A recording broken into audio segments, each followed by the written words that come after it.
আসসালামু আলাইকুম, hello everyone. আজ আমরা এখন চলে যাচ্ছি নিরিবিলি চায়ের আড্ডায়।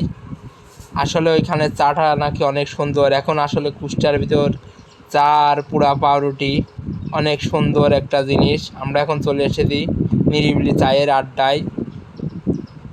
আপনারা যারা চান, এটা হরিনারায়ণপুর বাজার থেকে লক্ষ্মীপুর যাতায়াত রোডে, লক্ষ্মীপুর ব্রিজ থেকে ক্যানেলের উপরে অবস্থিত। আসলে এই জায়গাটা আমার অনেক সুন্দর লেগেছে। আপনাদের যাদের ভালো লাগে আপনারাও চাইলে আসতে পারেন। এখানে অনেক সুন্দর চা বানায়।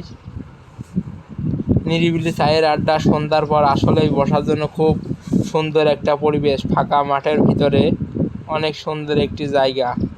আর এখানে চা আর পোড়া রুটি বেশ মজা লাগেছে আমার কাছে। আপনারাও চাইলে আসতে পারেন। এইখানের খাবারের মানটাও মানসম্মত একটা খাবার, অনেক সুন্দর। আর সব থেকে ভালো লেগেছে রাত্রে যে এত সুন্দর একটা পরিবেশে আমরা কয়েকটা ফ্রেন্ড মিলে আসছিলাম। অনেক সুন্দর জায়গাটা।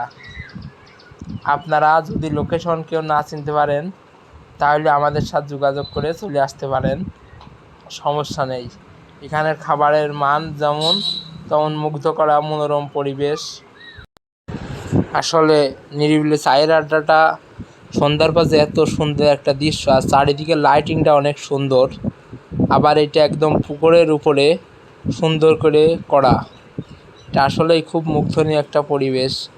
আপনারাও চাইলে চলে আসতে পারেন এই জায়গাটা দেখতে। আসলে এই রাত্রির ভিউটা আসলেই অনেক সুন্দর আসে এইখানটায়।